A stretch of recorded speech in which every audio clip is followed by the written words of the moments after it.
बऱ्याच जणांच्या कमेंट येत होत्या की तुझ्या मशीनची किंमत सांग, फुल डेमो दे, कशी चालवायची ते सांग, कुठून घेतली ते पण सांग. तर सगळा सविस्तर व्हिडिओ मी टाकलेला आहे. अजून तुम्ही बघितला नसेल तर नक्की बघा.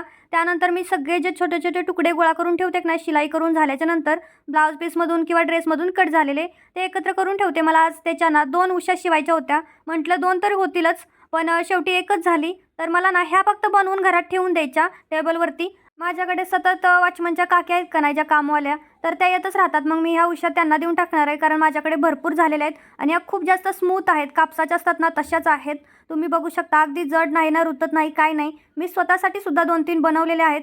पण सारखेच कपडे येतात ना, मग सगळ्यांचं काय करायचं, म्हणून मी यावेळी वॉचमनच्या काकींना ह्या उश्या देणार आहे.